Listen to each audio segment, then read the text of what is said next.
This particular DvAdashi is a very special DvAdashi.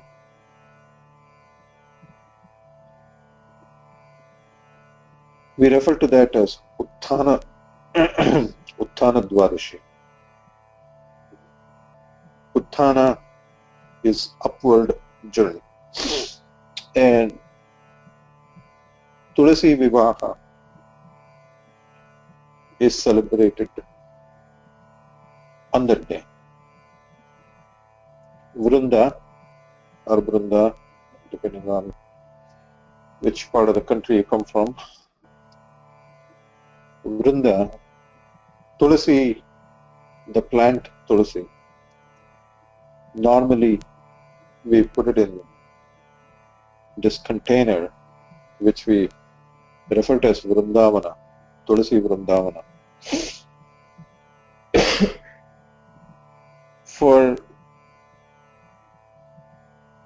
upasana of Bhagavanta to happen properly in any home, if you happen to have ShalagrAma, it is said that Bhagavanta will accept that upasana, that puja, only if a dala of TuLasi is offered. In all other forms, any murti you may have, a photograph, whatever, you can put flowers, you can put mangala dravyas like arishana, kunkuma, chandra, all these things. But the real puja to a ShalagrAma, you can offer other things too, but without TuLasi, the puja is incomplete. Not only that, the wise ones tell us that don't pluck TuLasi and DvAdashi day. On Ekadashi, when we do puja, again to ShalagrAmas, we basically offer, even on that day, we offer TuLasi. The spiritual upliftment that is possible today, every 11th day of every Paksha, of every mAsa, is a special day because Ekadasha, the Rudra Devatas, the mind has a tendency to wander. It has a tendency to get absorbed in things that are not uplifting. It has a tendency to ask questions. It has a tendency to think that it knows best. But on Ekadashi, that 11th day, by the grace of Rudra Devaru, the Maharudra, the mind will or can, not that it will without effort, but it can probably surrender, at least for on that one day. Have a little bit of humility. It is possible to go down to Bhagavanta. Our going down is the upliftment. Upward journey is always against gravity, right? Always against gravity. Gravity pulls you down. The tamasic component in us will pull us down. You have to fight that. You have to spend energy to overcome that gravitational pull. You cannot just float up, right? On the other hand, those who go down don't have to spend much energy on that, right? You just want to go down, that's all. Like you jump off a cliff, you're guaranteed to come down. You're not going to go up in the sky, right? That's nature. That's a gravitational pull, right? It just happens. Automatically happens. So you say, oh, look at so and so. They don't do anything. They don't, without any effort, they succeed in doing negative things. They succeed. And then these people who are trying to do good things, they struggle and they struggle and they struggle to climb one or two steps. Why is that? Well, there are two things. One is the gravitational pull. The second one is the weight that they carry. Because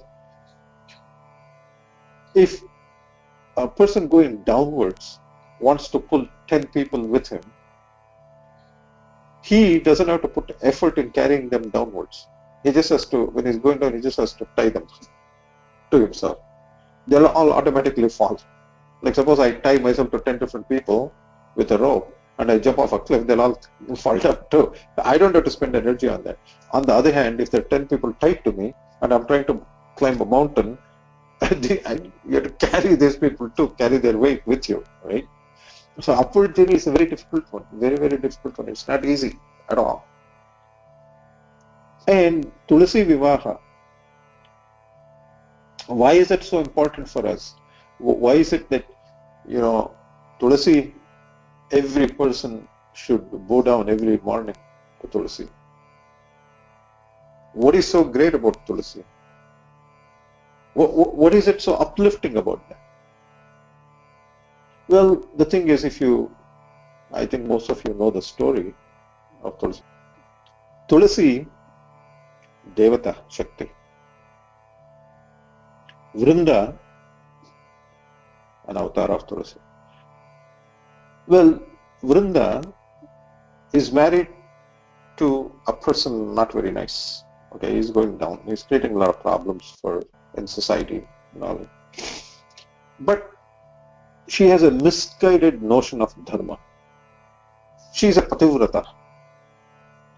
And her energy that she has, she pours all of that into protecting her husband.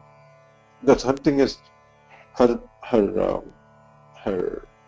devotion to the well-being of her husband is so great that because she's so strong and she's pouring all her energy into his protection, nobody can touch this guy. He does whatever he wants. Nobody can touch him. So the story goes that the Devata Shaktis come to Vishnu and say, hey Bhagavan, we cannot do anything.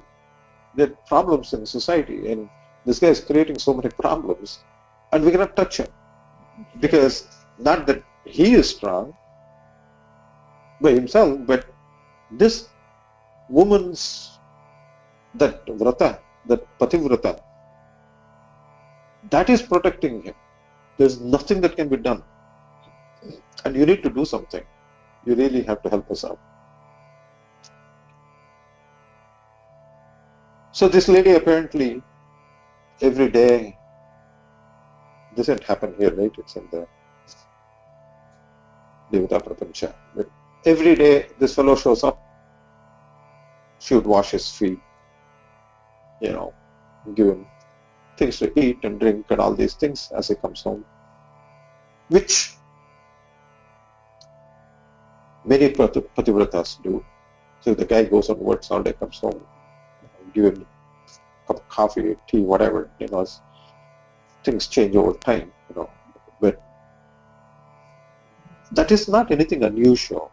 So what she was doing was not anything unusual or bad. As a matter of fact, it is a normal, good thing.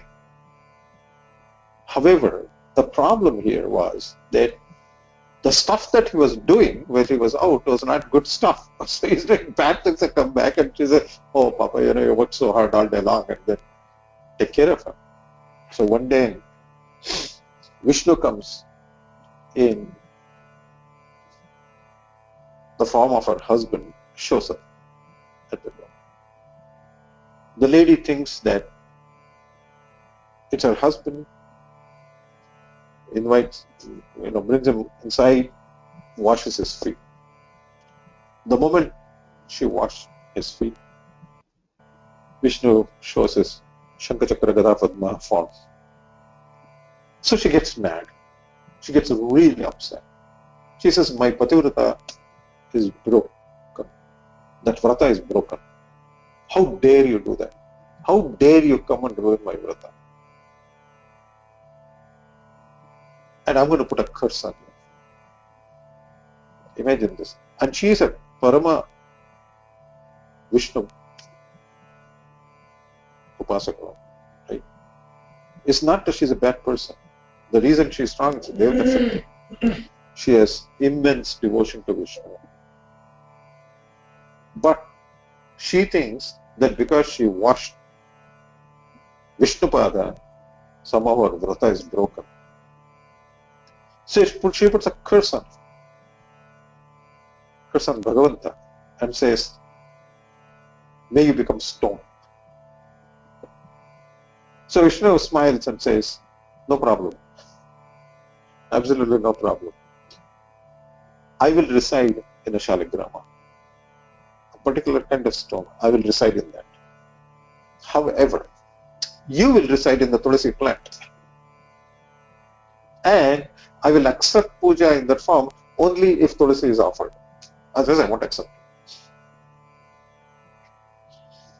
And of course, she realizes the mistake she was making and all that stuff. But you have to look at that and say, why is this UtthAna DvAdashi? Why is it that doing TuLasi VivAha, celebrating TuLasi? So, TuLasi VivAha to who? Not to that bad person, but her VivAha to Bhagavanta. Because who is the real Pati? She is saying Pativrata, right?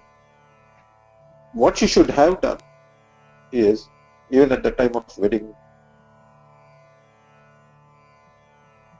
the pujari, when the boy and the girl, they supposedly look at each other the first time. Nowadays, it doesn't make any sense. They've done all sorts of things ahead of time. But supposedly, when say Lakshmi Narayana Dhyanam Savadhana, they say that 3 times. Right? Lakshmi Narayana Dhyana Savadhana. Pay attention. Pay attention. As you look at each other, do Lakshmi Narayana Dhyana, which means that the man look at Mahalakshmi inside this lady standing in front of you. And to the lady, look at Narayana inside this fellow standing in front of you. So whatever you do to each other, the guy, whatever he does, for the lady of the house, should do Mahalakshmi Seva. Not to her, but to Mahalakshmi within. And the lady, looking at the guy, said, this is Narayana Seva. Not to him. Right? When she was doing, the mistake this lady made was that thinking that when she actually was washing her husband's feet, in her mind, if she thought, I'm washing Vishnupada, he is not Vishnu, of course not. Everybody knows that. So you can always say, hey, if your feet are dirty, go wash it. Go to that's a bathroom, I'll give you soap, go wash it to yourself. But that's not the point. If you're doing Vishnupada, if you're actually doing Upasana to Vishnu, if that's who is in your heart, then you see Bhagavanta everywhere. And when you do this Pativrata, who is the real Pati? Who is the real Pati for any of us, right? Pati means someone who will take care of us, right? Who is the one who will actually take care of us? Bhagavanta. Ultimately Bhagavanta. What can any of us do? Seriously.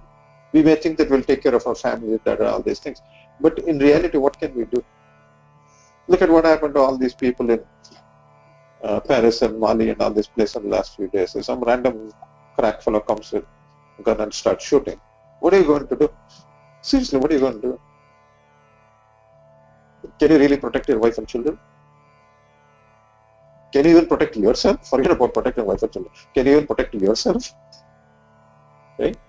So who is the one who actually protects any of us? Who is the Pati to any of us? Bhagavanta himself. at the end of the day, right? So with that thought in your mind, everything that you do is Krishna Arpana. Everything that you do is Hariseva. The problem is for all of us, this is true for all of us, is that you may say, yeah, that's all fine, that's well and good. But when I look at this fellow, I see this guy, I don't see Krishna, I don't see Vishnu, I don't see Mahalakshmi. I mean, far from it, I see something else here. Well, whose fault is that? Because are you telling me that inside this person, Krishna is not there? Is he not there inside everyone? So if you cannot see something, whose fault is it? Dvasaparna, Sahaja, right? The birds are sitting there. The question is, which bird do you see? Well, the fact is that, when you talk about seeing something, our eyes have a bandwidth, isn't it? That we can see in some bandwidth. That's what we see. Well, if you look at, if I just look outside the window, there's so many things there. I see some things, I don't see some things, right? Some things I'm capable of seeing, some things I'm incapable of seeing. That's a fact. We all know that, right? Just like I can hear some things, I cannot hear some things. That is, the limitation is on the ear and the eye. The limitation is not on what exists, right? So the day she converted, so what is UtthAna for TuLasi? The UtthAna happened, the upliftment happened, when she actually, out of Bhagavat Karunya, if she did not realize that she was actually washing Vishnupada, with that thought, if she did that, maybe the story won't be there, there won't be TuLasi VivAha. Maybe there won't be ShalagrAma. So it's our good fortune that all this happened. But the day she actually, look at what happened. What is that upliftment?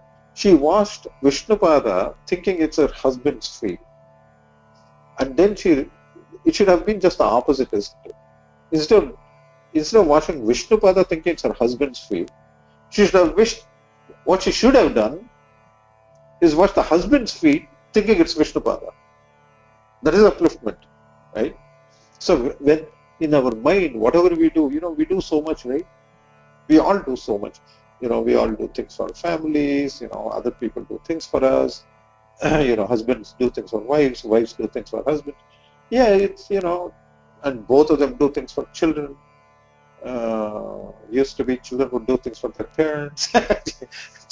Changing a little bit lately.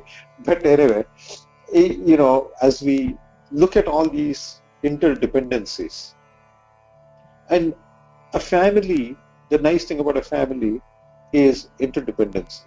That's the nice thing about it. It cannot be a one-way street, right? Interdependency.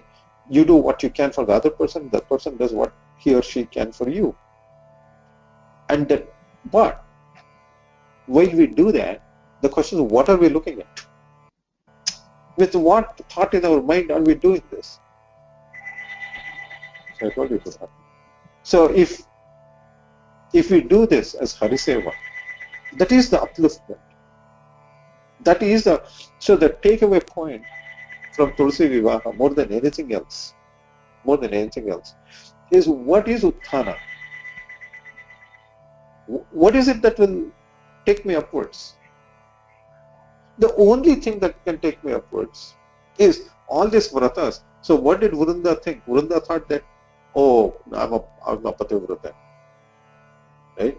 As a pativrata, I have to serve my husband. That is not a real vrata. A vrata is a vrata only when whatever you're doing it as Hariseva. And then you'll automatically do it well. You'll automatically do it well. Like, whatever, it doesn't matter to take any example. I'm sure that, she cooks some things for me, sometimes she makes things for negative, right? I'm sure that in her mind, in her heart, when she's making something as Naivedya to Bhagavanta, the emotion and feelings will be a lot more stronger than otherwise. When you're cooking for somebody else, whoever it may be, it doesn't have to be for me, anybody, if you're just trying to please somebody, another quota tomorrow, whatever. Yeah. But the UtthAna happens, real UtthAna happens with all of those things. It doesn't matter what. It's only Hariseva. It's only Hariseva, that's all. That is the real vrata.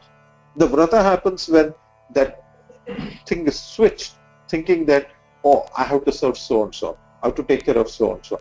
Who the heck are you to take care of anybody? Seriously. What capacity do any of us have to take care of anyone? Whatever the relationship may be. Sometimes parents think they take care of children, sometimes children think they can take care of parents, sometimes both parties think that they take care of each other, whatever it may be. But at the end of the day, if I cannot even take care of myself, forget about other people, I can't even take care of myself. Because if I could, I would always have what I wanted. At any point, I want something, I'll have it because I can take care of myself, I'll give it to myself. No. At the end of the day, he's the only one who can take care of that realization that whoever I serve, I actually serve Bhagavanta inside this person. So I'm always doing, everything is Krishna Arpana. Everything is, whatever you do, it is an offering to Krishna. Everything, whatever it is. Whether you're cooking something, you're cleaning something, whatever it is.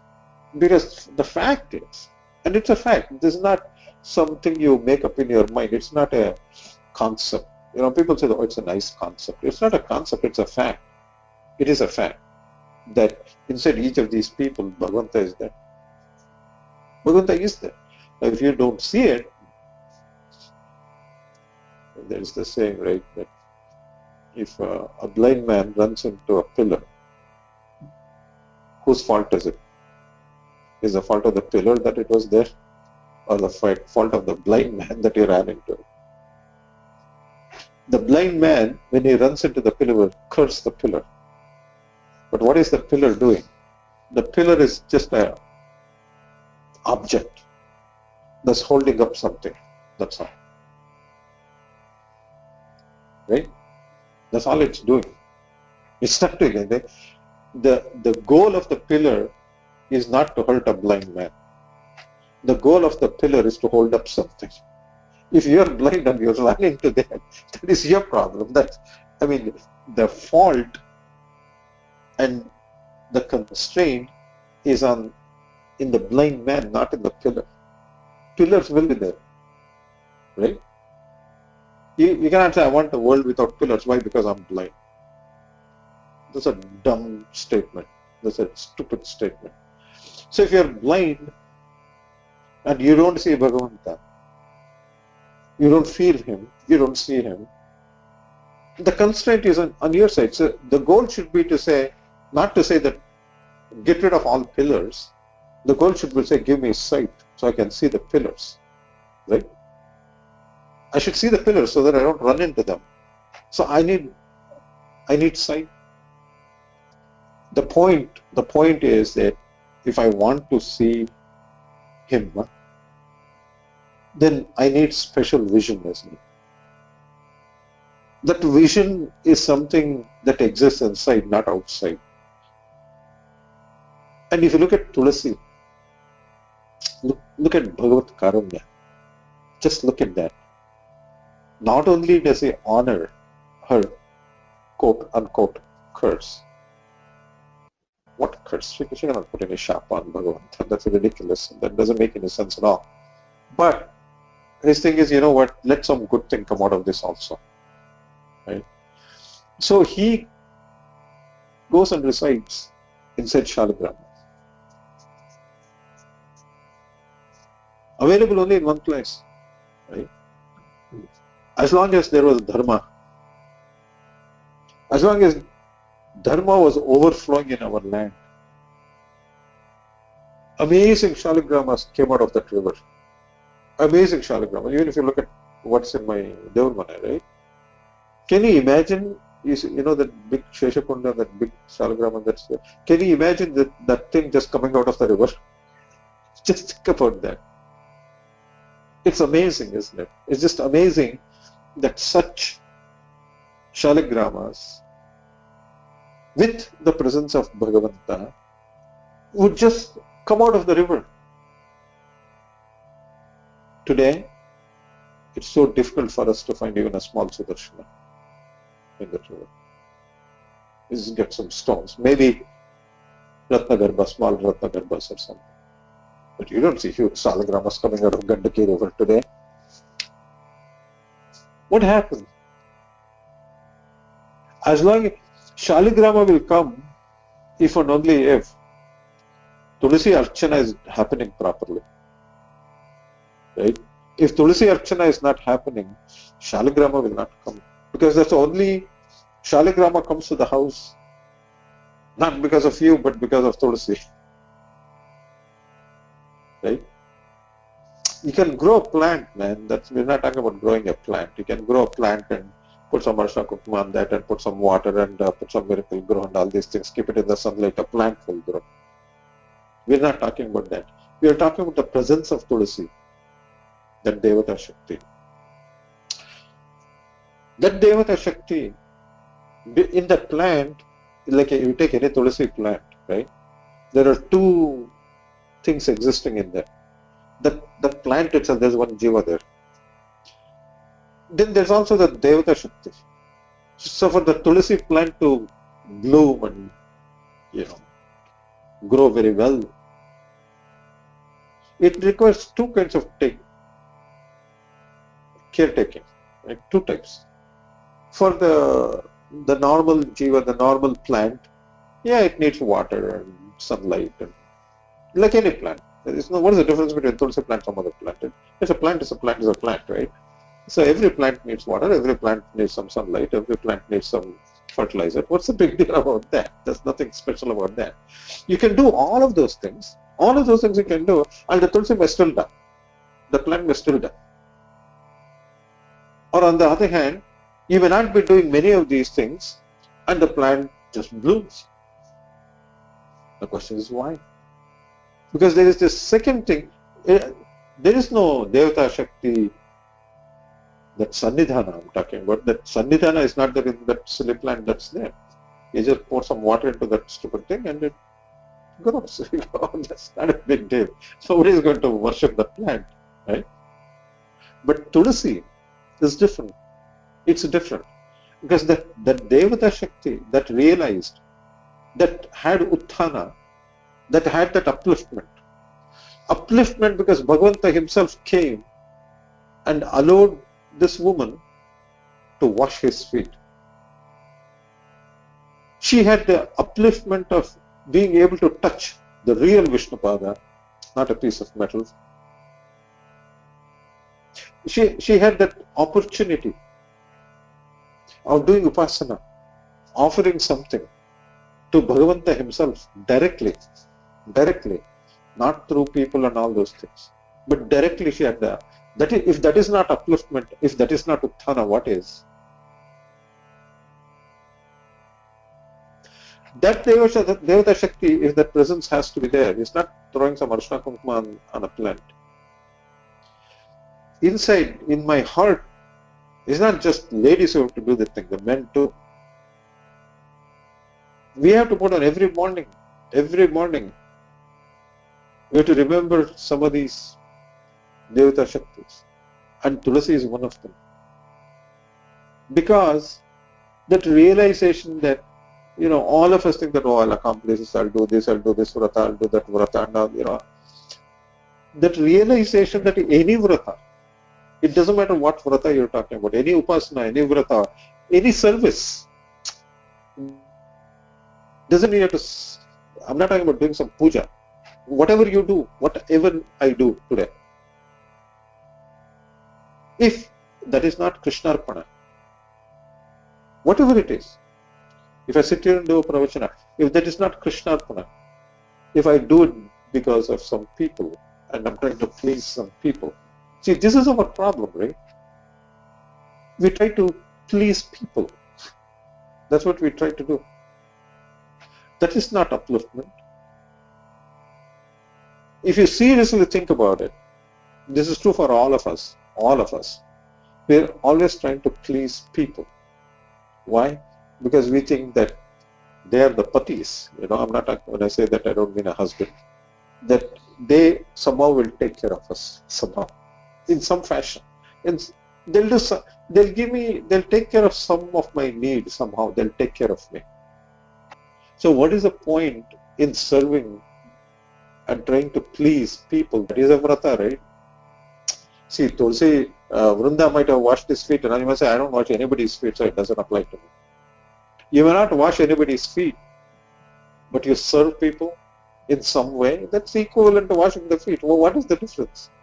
Like if I come and do something to somebody and I'm trying to please them, and because I want to please them, why do I want to please them? Because I think that they'll give me something. So I'm trying to please them. That is not a vrata. You may think it is a vrata. Just like TuLasi, Vrinda Singh was, I want to be a pativrata. It doesn't mean that you don't take care of your responsibility. It doesn't mean that you don't serve people. It doesn't mean that you don't do things, good things to take care of people. That's not the message. The message in this UtthAna DvAdashi is that you do all of that. You do that. But don't think you're doing for that person. That's all. Let it be Krishnarpana. Let it be Krishnarpana. Let everything be Krishnarpana. That is the real work. When you do that, what happens to Bhagavanta? He comes in front of us in a stable form, not in some abstract form. There's something sitting in front of me, a solid thing. There's a solid thing in front of me in which his presence is there.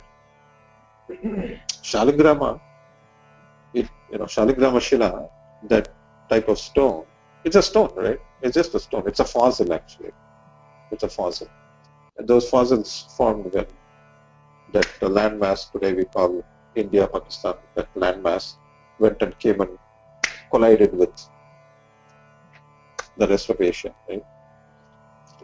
When the Himalayas were formed. You may ask yourself, why? So these fossils must be there everywhere, right? Like how come ShalagrAma doesn't come out of some place in Pakistan or even in Kashmir? Or how come ShalagrAmas don't come out? How come only Gandaki river? How come only in that river comes out? Bhagavad Ichcha. Who are you to question? Right.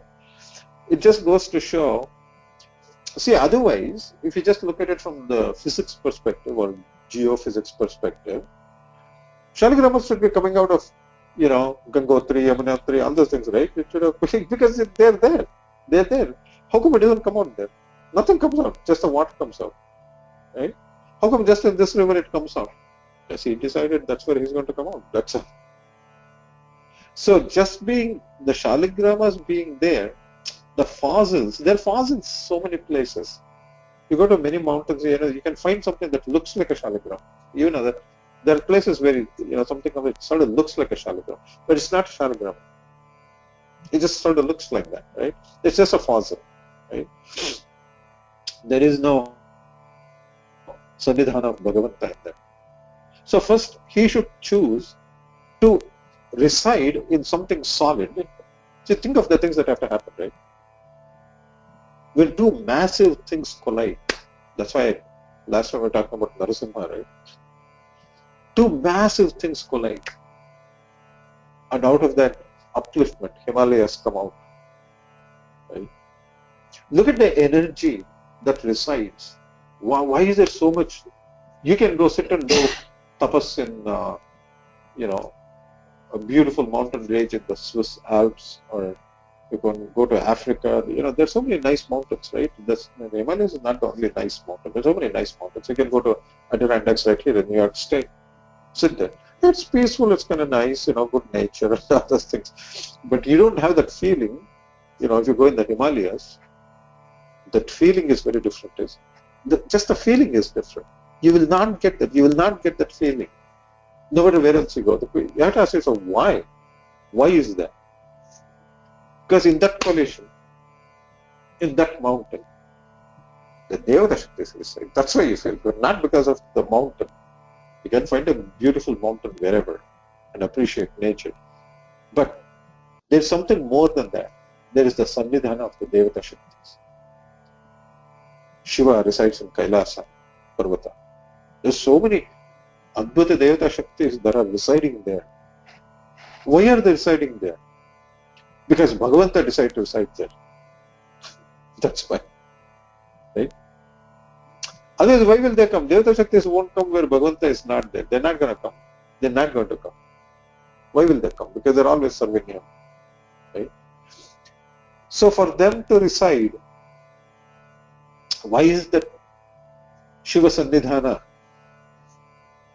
is in those lingas that come out of the Narmada river? Why? I mean, some stone can come out of somewhere, right? Some other river. Why is that Shiva Sannidhana in those Shivalingas that come out of Narmada river? Because in that land, in that place, if Bhagavat Sannidhana is there, the other Devata Shakti Sannidhanas will also be there. The important thing is to realize that you don't get, you may say, how come does it mean that Pranadeva is not there? So can I get a stone that is, how come there is no some stone with Parvati in it or Ganesha in it? You can have those Sannidhanas also in ShalagrAmas. It's interesting. See, Shivalinga is Shivalinga. Right? Like if you go to Narmada river, that comes in some different colors and all that. But whatever it is, they'll say it's Shivalinga. We have in the house, right? I can show that to you. There is Sannidhana of Shiva in there. Right? But in that same Shivalinga, nobody will give you a Shivalinga and say, oh, you know, this is this particular Shivalinga, this is Sannidhana of Ganapati, but it's also Shivalinga. They won't say that. But if you look at ShalagrAma, the people say such things. They'll say, oh, you know, this ShalagrAma, it has Sannidhana of Pranadeva. But, of course, it's the main Sannidhana is Vishnu Sannidhana. Where Vishnu resides in solid form, other Devata Shaktis may also come if, you know, if they choose to, or if he asks them to. Right? There's so many forms of ShalagrAmas. So many. Sudarshana, Narasimha, you know, there's so many. Krishna ShalagrAma. There's a beautiful VedVyasa ShalagrAma in our house. Right? Just the fact that so many forms, Bhagavanta in so many forms, resides in this solid thing, that itself, isn't it a great thing? That we sitting here on this planet, just think about that. I'm sitting in some random place, like totally weird place, right? In some part of New York State. Isn't it amazing that Bhagavanta decides to go and reside in a stone that came out of Gandaki River in Nepal maybe 1,500 years ago, and that piece of stone traveled all over the place and then it ends up in Rochester, New York? That is UtthAna. That is real UtthAna. And that UtthAna will take place if and only if. That vrata, that TuLasi, in our hearts, the TuLasi Archana is not, again, like I said, you know, I'm not saying we should not do this, you know. Our custom is that the ladies of the house take care of the TuLasi plant, the guy takes the TuLasi and offers it to Bhagavanta. So there's a role for everybody, right? But it's not doing puja to the plant. It's not putting some Mangala Dravya on the plant. It is that vrata, that praying to TuLasi and say, Amma, take me upwards with you. with you, because you were fortunate enough to get that UtthAna, that upliftment. You're fortunate. I'm not that fortunate. I'm not that great. I don't do any vrata. But you drag me with you. Take me with you. Because if you had the good fortune of serving, Bhagavanta came to you. You didn't even want him. Still he came to you.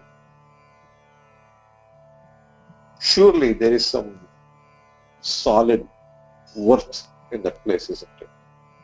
If that was not there, why would he come? Why would he come? And this ShalagrAma, in which he resides in so many different forms. So many different forms. Narasimha ShalagrAma, Krishna ShalagrAma, Rama, whatever Rupa, Sudarshana, all these forms. He's coming and saying, what, when he said that I will accept Upasana in the form of a TuLasi, Tada. He's not talking about, I do that, right? I actually do that. I keep TuLasi powder because sometimes winter time we don't have TuLasi leaves. So I keep a bottle of TuLasi powder, and yeah, that is just you're doing it externally, right? But the question is, what real TuLasi can I offer to Bhagavanta? It's only in your heart saying that whatever I do, whatever vrata I do, is not to please other people. It's all Krishna. Everything has to become Krishna. It's so difficult. It's so difficult to do this because it's so much easier to please other people. It's so much easier for us to please a person because that person will show reaction immediately. Right? You please somebody, the fellow will smile and give you something, whatever. So you say, oh, nice. So I did something, this fellow is pleased, he gives me something. But the real prasada, look at what TuLasi got. Look at what she got. She got this vara, this blessing, that Bhagavanta, if he has to be solid, the adhyatma behind it says that you want me to be in front of you in solid form? Yes, I will. But in return, the only upasana I will accept is only this only thing I'll accept. You're gonna bring some nice flowers, givers, and all this, bananas, coconut, all whatever. Yeah, you can offer all those things. But if you want me to reside in front of you in solid form and accept your puja and upasana, if you want to do that, there's only one way I'll accept. You do whatever vrata you do. You do whatever you want. You try to please anybody. You try to do whatever you want. Okay, but remember, at the end of the day, that they are not the ones who will take care of you. I'm the only one who will take care of you.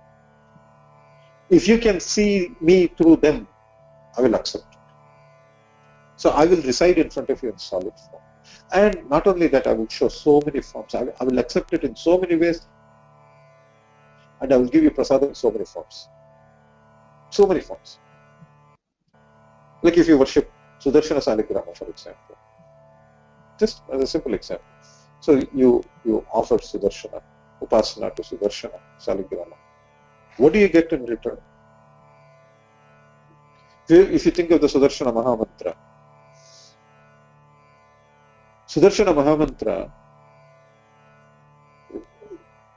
it's a very powerful mantra if somebody teaches you, if you get the mantra upadesha, it's a very powerful. It says, Om Klim Krishnaya Govindaya Gopijana Vallabhaya Paraya Paramapurushaya Paramatmane Parakarma Mantra Yantra Tantra Aushada Astra Shastrani Samhara Mrutyur Mochaya. What a fantastic prayer here. And what will Sudarshana do? He's going to get rid of all those things. Parakarma, mantra, yantra, tantra, aushadha, astra, shastra. Like anybody trying to harm you using any of these things. Parakarma, mantra, yantra, tantra, aushadha, astra, shastrani. Samhara, samhara. Mrityor mochaya mochaya is not death, but change of form. Let me be constant all through life. Let me have this Bhagavad Bhakti. Let it not oscillate. Like one day getting very emotional, next day doing some random thing, third day doing some stupid thing. No, Mrityor mochaya mochaya. Take away this change of form from me. Let me have that solid bhakti, something that is immovable, unshakable in my heart. Let me see you wherever I do anything, whatever I do, to whoever. Let me see you in that form.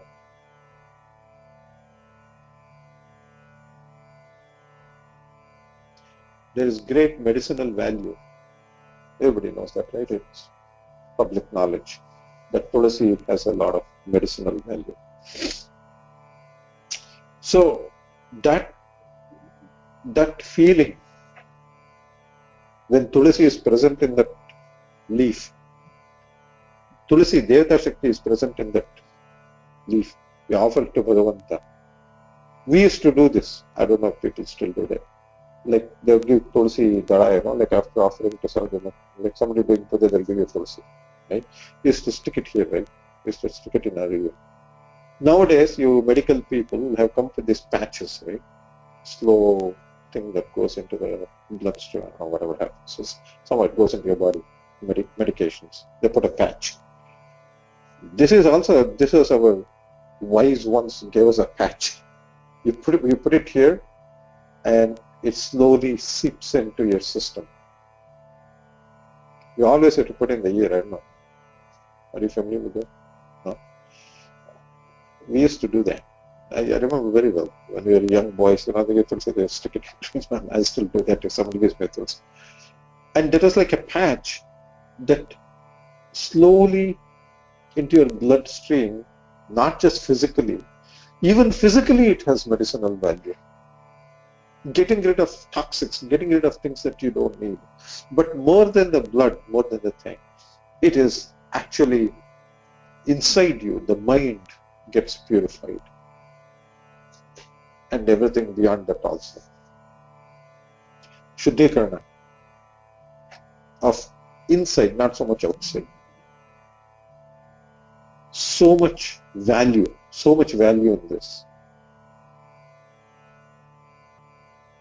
I hope that we spread this word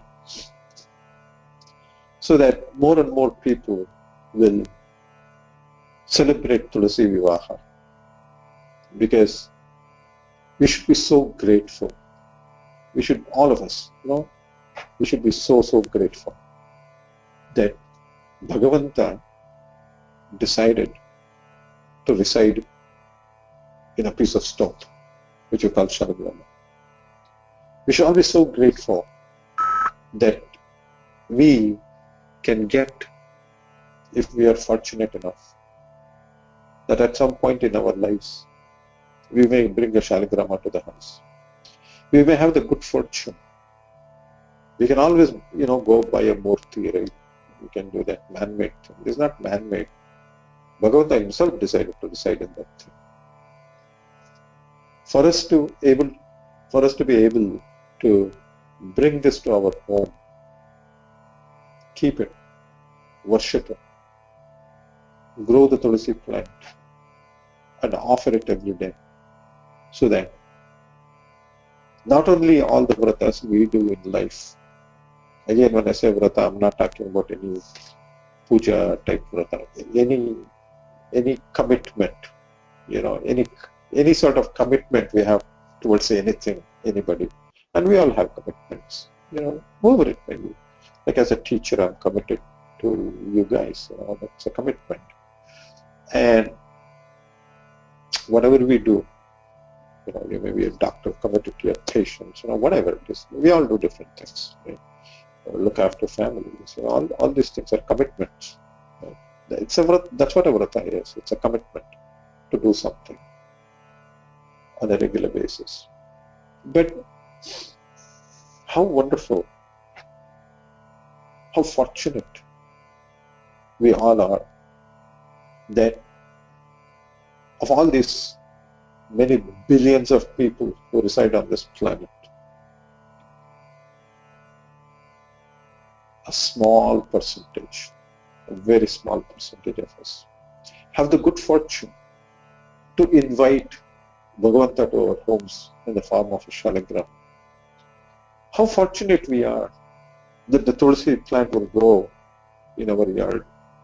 How fortunate that we can pluck a dala and offer it to the one who said, Patram Pushpam Palam Toyam, I'll accept all these things. That patra, to offer to Sri Krishna and say, hey Bhagavan, thank you for coming and residing in my house in the solid form. And I will try my best. I will honestly try my best. Whatever vrata I do, whatever commitments I have towards anyone, whatever I do, let me see Vishnupada there. Let me actually see Vishnupada. Give me the sight. Give me the wisdom to see you in everybody. And when it comes to you, sometimes you see little forms, sometimes you see big forms. I'm not talking about physical size, but Bhagavat's Sannidhana is there. Depending on his rupa, his jnana and ananda. Where you see jnana, where you see ananda, his Sannidhana is more. And that's all we should see. We should just see Krishna. That's all. That's all we should see. Give me the sight to see that. And in return, you said that you will accept Patram, Pushpam, Phalam. That's all I have. I don't have anything else. Maybe a dala of TuLasi, maybe a flower, maybe a fruit. I may offer arghya. Accept it. Accept it. Because you said you will. I offer, you accept. And you are the real Pati. You take care of me. I will surrender to you and accept the fact that I cannot look after myself, others cannot look after me. You're the only one who will look after me at the end of the day. How fortunate we are that we have the ability to bring a ShalagrAma and keep it in the house and worship it every day. If we are cognizant of that, if we are aware of our good fortune, then how can you not celebrate TuLasi VivAha? So spread the word. Do TuLasi VivAha Archana in your house. So in all those homes where this TuLasi VivAha is being celebrated tomorrow, let good things happen in all those homes. Let very good things happen in all those homes.